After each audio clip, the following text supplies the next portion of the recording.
welcome to Hear Me Roar, a women's empowerment program broadcasting live from inside the studios of Breckenridge Hall, right here on Morehead State's University campus. I'm your host, Jordan Simonson, and I'm very happy to have you here with us on this chilly and snowy Wednesday evening. For tonight's show, we'll be tackling the devastating issue of gendercide. We'll be discussing some more home remedies.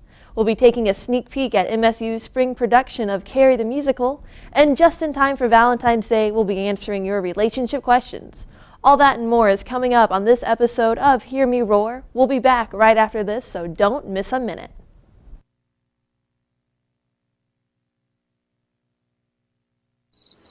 It never gets old, huh? Nope. It kind of makes you wanna... Breaking the song? Yup. I love the sunset. I love Eagle Lake. I love the forest. I love when eagles play. I love the campus! And all its sights and sounds. Boom-de-yada, boom-de-yada, boom-de-yada, boom-de-yada. I love philosophy. We love diversity. I love English. And all its weird words. I love the music. And all its melodies. Boom-de-yada, boom-de-yada. Boom-de-yada, boom-de-yada. I love fraternities. I love sororities. I love to draw things. And all the athletes. I love Morehead. It's such a pretty place. Boom-de-yada, boom-de-yada, boom-de-yada, boom-de-yada, boom-de-yada, boom-de-yada, boom-de-yada, boom-de-yada. Welcome back to Hear Me Roar. I'm Jordan Simonson. Coming up next, we'll have a video package of an international student, Lynn Hwan, who went to California over the Christmas break to showcase her work in a Worldwide Issues Art Connection. That video is coming up right now, and after that, we'll sit down with Lynn and talk about the issues. Give Her Life is a nonprofit organization that advocates the issue of female gendercide. Families throughout the world face social and economic pressures to value sons more than daughters. Every 17 seconds, another girl is killed or aborted just because she is a girl. This is gendercide. On December 12, 2015, a group of 5 selected artists came together in North Hollywood for a gendercide awareness art show called Because She Lives.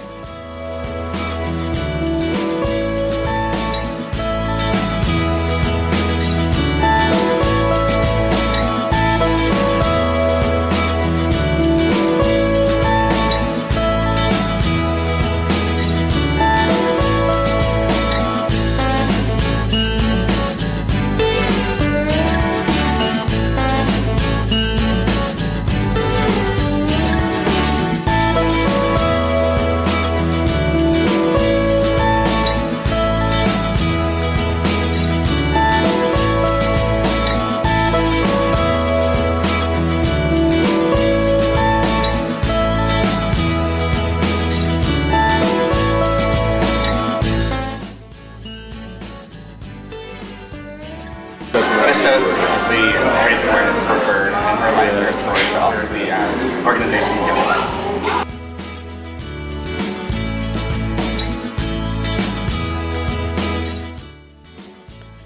We are working towards a different future, a future where every single woman are given a chance to exist. We don't just want to rescue unwanted girls, we want to be a part of creating a world where girls do not need to be rescued.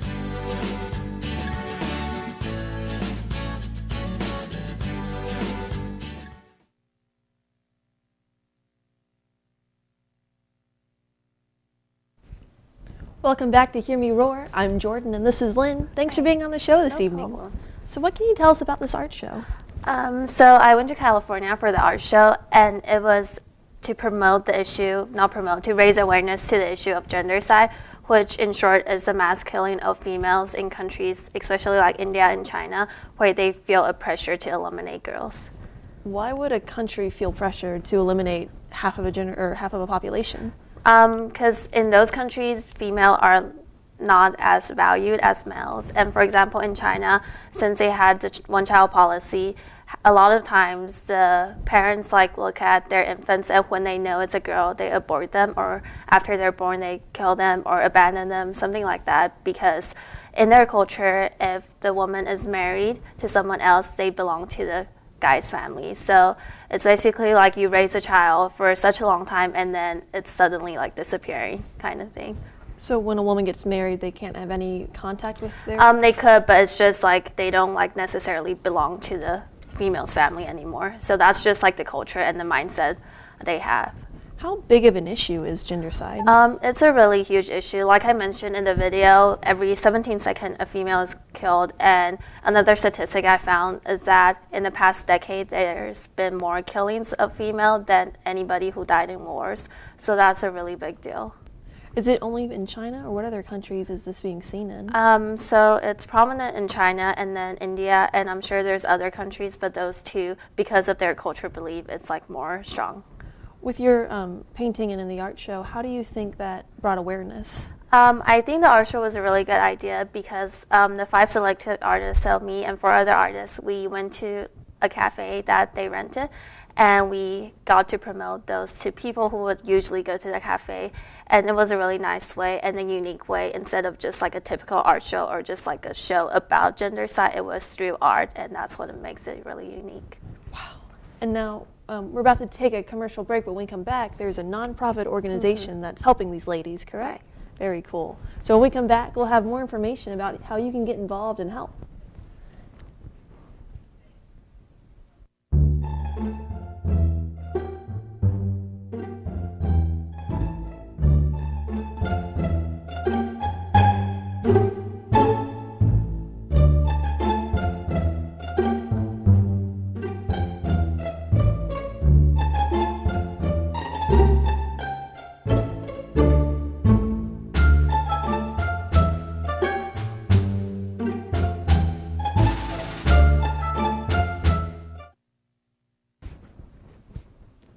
Welcome back to Hear Me Roar. I'm Jordan, and we're here with Lynn discussing gendercide.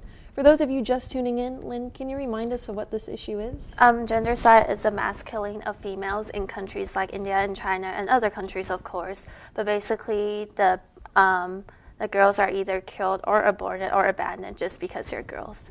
And now there's a nonprofit organization that's helping. What can you tell us about this? There's several nonprofits actually, but the one I was really lucky to be able to work with is called Give Her Life. And if you want to know more about the nonprofit and just like the issue in general, you can go on their website, www.giveherlife.org. What is this organization doing in order to help these women? There's a lot going on with the organization. Like the art show was one thing that was like more unique to it. But they have petitions online and places where you could donate. They go to India and China and work with like specific individuals who's pushing the issue. Recently, they got to give a speech in China talking about like one-child policy and gendercide in general, just to raise awareness. Because I feel like the biggest thing that we need to know about gendercide and how we can prevent it is the first step is by raising awareness to the issue. As a woman and being from that part of the world, how does this make you feel? It's really sad. I always knew about it, but I never, like, after this art show and before, of course, I had to do research about it, watch documentaries. There's one on Netflix, a documentary about gendercide. So after doing all that, I feel sort of obligated, not obligated, but like I want to raise awareness to the issue and let more people know about it because, like I said, this is the first step to start because it's a really hard issue to prevent. But what we can do now is just knowing about it is a big step. During your art show, were you able to inform a lot of viewers about Give Her Life? Yes, actually, it was a lot of fun. So we stayed at the cafe for around 5 hours that afternoon, and then it was just people coming in to get coffee, eat pies and stuff, and I was able to talk to maybe around 100 or more people about the issue, and like we handed out brochures and like other like postcards and stuff so they could take home and like think about it more. Very cool. Will you remind our viewers what that website was? www.giveherlife.org. Wonderful. This is Hear Me Roar. We're taking a break, but when we come back, we'll touch on some more home remedies with Catherine. Don't miss a minute. We'll be right back.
MSU is learning. School spirit. Okay. Teamwork. MSU is Greek. MSU is diverse. Historical. Beautiful. MSU is educational. Fitness. It's hands-on. MSU is the sound. MSU is art. MSU is potential. MSU is much more. Welcome back to Hear Me Roar. I'm Jordan Simonson, and I'm here with Catherine Wilkerson, our residential expert on home remedies. What are we going to be talking about today, Catherine? Today we're going to be talking about oil pulling.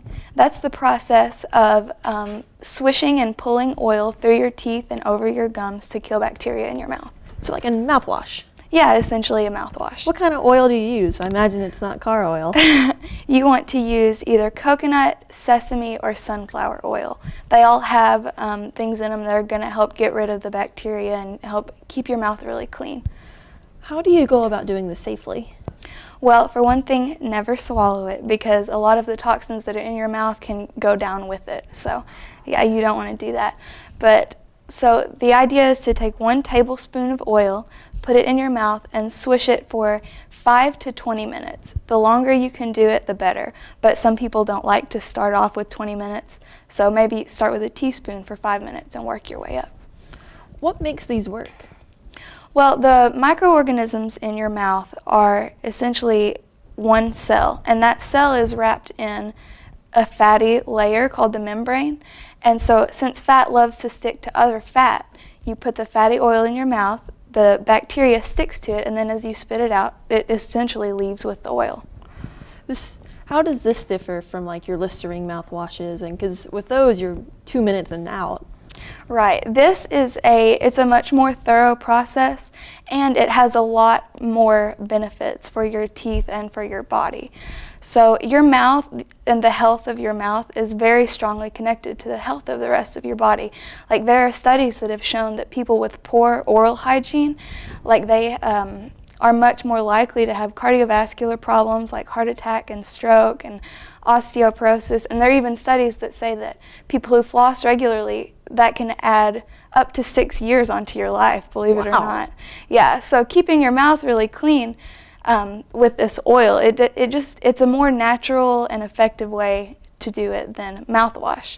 So it can have really great effects on you, like it can clear your skin up, it can rid you of like aches and pains in your body, and it's a detoxifier, so it's really good for you. Have you tried any of these oils? Well, I am in the process right now. Since I started reading about it a couple weeks ago, I'm a few days in, and I'm noticing that my teeth feel cleaner for a longer time through the day. My breath stays fresher, and I think that my teeth might be just a little whiter. So. What oil have you been using? I've been using coconut oil. Does it kind of give it a better taste than the sunflower, I imagine? Or? Yeah, I would imagine so. I've not tried the sunflower, but the coconut is bearable. So. What advice, besides not swallowing it, what advice would you give people who are starting out this process? Well, like I said, start slow because if you make yourself sick on it, you're never going to want to do it again. After you finish the rinse, don't spit it in your sink or your toilet because oil and your plumbing are not friends. Spit it in the trash can. And then... should we eat afterwards or give it about half an hour like other mouthwashes? Or? Really, you're going to want to do this before you brush your teeth. Mm-hmm. So you're going to rinse and then brush your teeth and floss and go about your normal routine, and then you're free to eat or whatever you want. So very cool. Well, Catherine, thanks so much for being back on the show. I hope we get some more home remedies from you for this season of Hear Me Roar. Viewers, stay tuned. Coming up next, we'll have some relationship advice from 2 psychology majors here on Morehead State University's campus. Don't go anywhere. There's much more after this. Don't miss a minute. We'll be right back. Someone out there wants your stuff.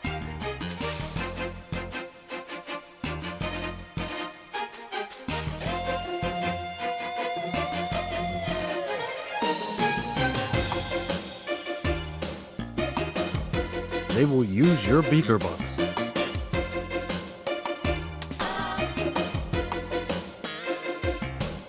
They will sneak into your room,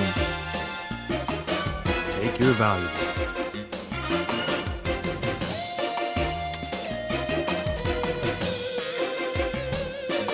this happens to you, you look like this? Report it to your RA immediately.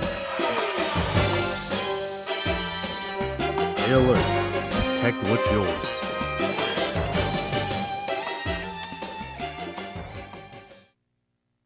Hey there, welcome back to Hear Me Roar. I'm Jordan Simonson, and we're here with Sean and Gabriella, two psychology majors here on Morehead State University's campus. And you guys are going to answer some relationship questions? Yep. Yeah, we're going to try to. Wonderful.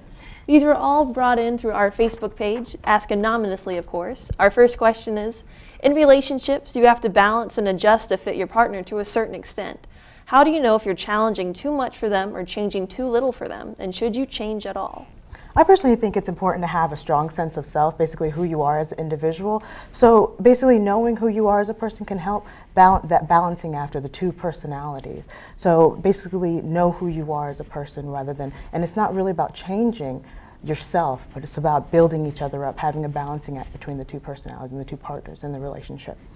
Also, I think being mindful about the 4 myths associated with love.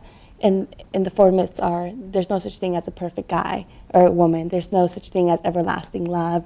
You know, there's no such thing as you complete me. And also, love should be easy. So being mindful of that is important. All right.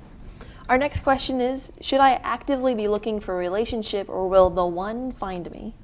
I personally think that actually that concept of the one is very restricting. It puts a lot of pressure on yourself to go out and seek that person, and then it puts pressure on getting to know the other person. So it's best not to be too restricted with the one concept. Mm-hmm. And quality is never an accident. So working at your relationship is always important.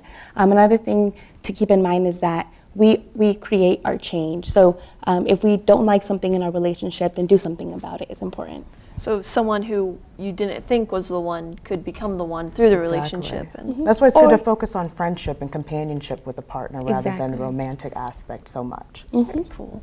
The next question, should I be using dating apps to look for people to date? In a modern world, we're all on our phones, Facebook, Tinder, it's everywhere, eHarmony.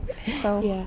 Well, it's actually a good method, though. It's good to be able to vet the person, kind of get to know them, what they show. So it's having, you could have similarities, so you already know that about the person, so you're able to build on that, what you already know, those similarities. And also building on the similarities and also being able to have conversation starters. So as we all know, it's kind of awkward to talk to somebody that we kind of like.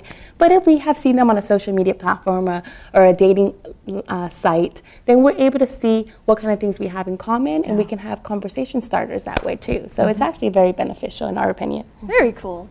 There's more relationship advice coming up after this break. Don't go anywhere. We'll be right back. Awesome.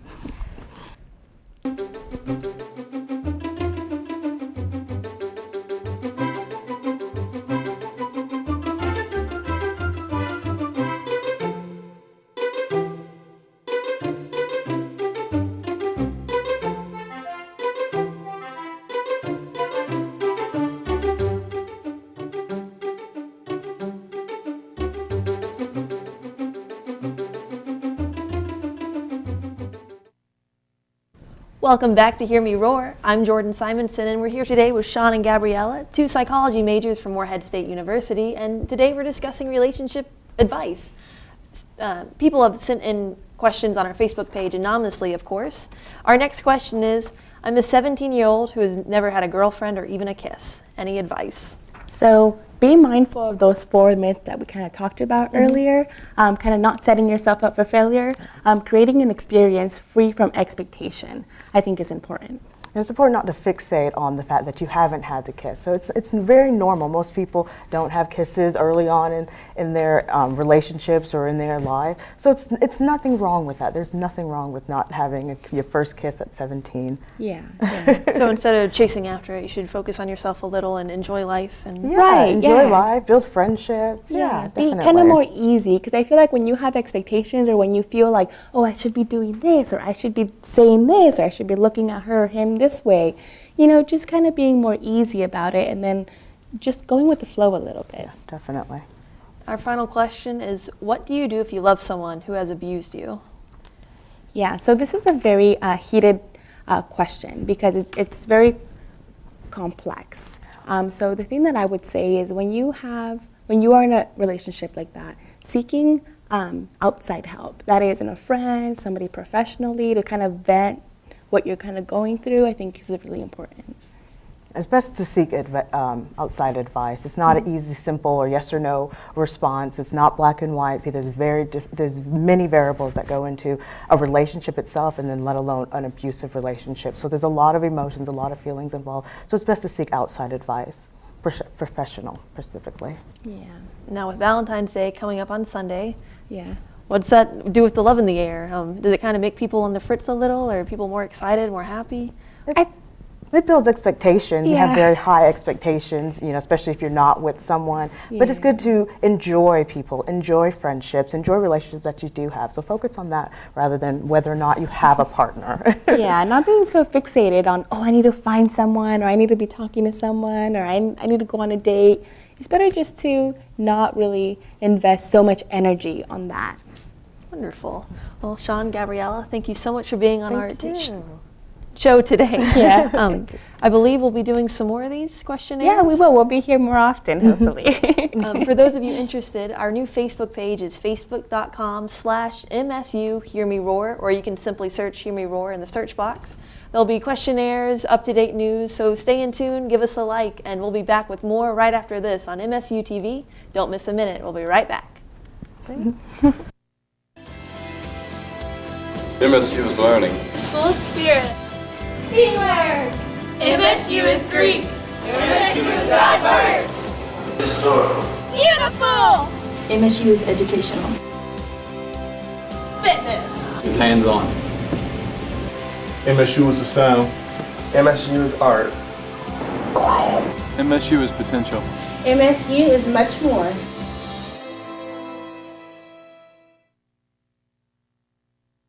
Welcome back to MSU TV's Hear Me Roar. I'm Jordan Simonson, and we're here with Morgan Casto and Kathleen Parker.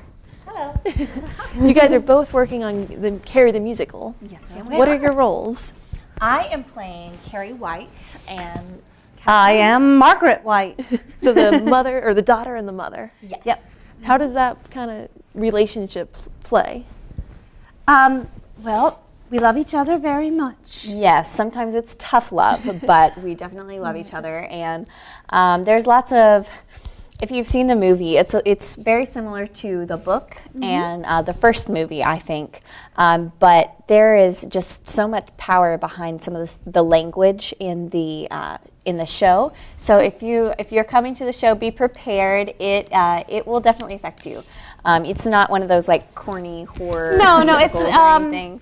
It's not a parody. It is a drama. It's a horror movie, but it's a drama, and we take it very seriously. And it's so there's really some fun. very intense emotional situations, but there's also a lot of comedy, a lot of humor, some dance numbers. So it's definitely a musical, but and there's the gore, and there's the music, and there's definitely the love, blood, and there's the so it's like, I think a lot of fun. I think. Without giving too much away, what are some of the differences that people who have read the book, who have seen the movies, can expect? Differences. Well, musical numbers. Yes. Yeah. Let's see. And I'd say that the language is condensed, because when you're doing a musical, you tell the story through the songs a lot. So you don't have to say as much with your dialogue. So I'd say that the scenes are very concise, very condensed. They're very to the point, and then the music kind of extrapolates on that. So I think too, like there's a song called "Evening Prayers" in the show, and when I was reading the book, I noticed that Carrie had actually written a poem, and the song was word for word what the poem was. So there's lots of things that are pulled straight from the book. The sound designer's doing some cool stuff with things that are in the book, and some of that stuff that you don't get in the film. So. Things, that little details that are just kind of woven into the music and woven into the storyline that you might not get if you were just sitting at home watching it on TV. So I think you get a lot more emotion out of music too. Absolutely, like it's in your like face. That song, "Evening Prayers." Yeah. It's a duet, and we're telling each other our feelings simultaneously, which you can't really do and be understood speaking, but you can do beautifully in a duet. So when's opening night? Actually, a week from yesterday, or 2 weeks from yesterday. 2 weeks. Yeah. 2 weeks. Oh, thank goodness we have another week. Tech week. But it will be running February 23rd through the 28th, and that's every night at 7:30. And if you're a student, which I'm assuming all of you are, you get a free ticket, but you have to reserve it. And I would suggest definitely going to the box office and reserving your ticket because we will sell out. It's a very small space. We've already sold quite a bit of tickets, so wow. So just give them a call. It's in Breckenridge Hall, and you can just let them know what night you want it, and they'll be reserved. Ladies, thank you so much for coming on the air. I hope everyone can come and see this wonderful performance you guys have put on. Well, thank you very much for having us. Thank you. There'll be more right after this here on Hear Me Roar. Party! Yeah!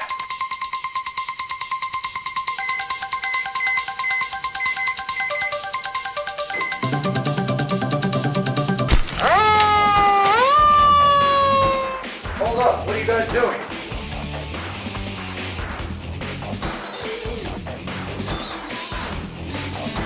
Thanks, friendly firemen. Always be prepared. More fire safety tips, go to nfa.org. Hey there. We're closing out this week's show on Hear Me Roar. We have been broadcasting live from inside the studios of Breckenridge Hall at Morehead State University. I've been your host, Jordan Simonson, and thank you so much for tuning in tonight. And thank you so much for our guests that came on the air today, Lynn and her art show, Catherine and her home remedies, Gabriella and Sean with some relationship advice, and Morgan and Kathleen, who are in part of MSU's Carry the Musical show. That'll be in 2 weeks, so make sure you all get your tickets. We do have a new Facebook page. It's facebook.com/MSU Hear Me Roar, or you can just search Hear Me Roar in the search box. It's been a pleasure talking to you this evening, and I can't wait to see you all next month. If you're driving, stay safe. We're in for some more winter weather in the next couple of days. Once again, my name's Jordan Simonson, and you've been tuned in to Hear Me Roar. We'll see you next time.